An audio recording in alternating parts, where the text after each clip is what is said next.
Free audio post-production by alphonic.com.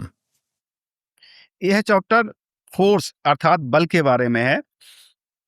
तो nature में जो फंडामेंटल फोर्स हैं चार माने गए हैं: ग्रेविटेशनल, वीक न्यूक्लियर फोर्स और इलेक्ट्रोमैग्नेटिक फोर्स, और लास्ट में है स्ट्रॉन्ग न्यूक्लियर फोर्स। यदि स्ट्रॉन्ग न्यूक्लियर फोर्स को हम एक इकाई मान लें रेफरेंस पॉइंट के लिए, तो उससे 100 गुना कम जो होता है वो आपका इलेक्ट्रोमैग्नेटिक फोर्स होता है, और उससे -13 की अगर हम पावर लगा दें 10 पे, 10 टू द पावर -13, इतना कम वीक न्यूक्लियर फोर्स होता है। लेकिन वीक है, लेकिन वीकेस्ट नहीं है। वीकेस्ट तो आपका ग्रेविटेशनल फोर्स हो जाता है, जो कि 10 टू द पावर -39 कम होता है। किससे? स्ट्रॉन्ग न्यूक्लियर फोर्स से। ओके, ये तो हुई नेचर में कितनी फंडामेंटल फोर्सेज हैं और उनकी आपस में तुलना, चार की तुलना।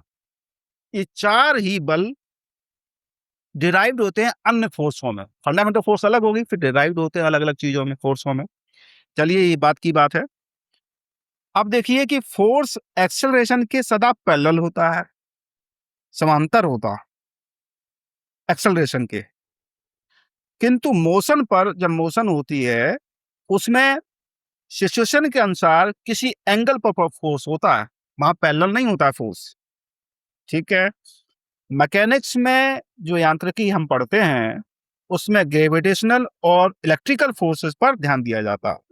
जो भी हमने फंडामेंटल फोर्स की बताए हैं, समझे हैं, इसमें ग्रेविटेशनल और इलेक्ट्रिकल फोर्सेस होते हैं, उसी पे ध्यान देते हैं।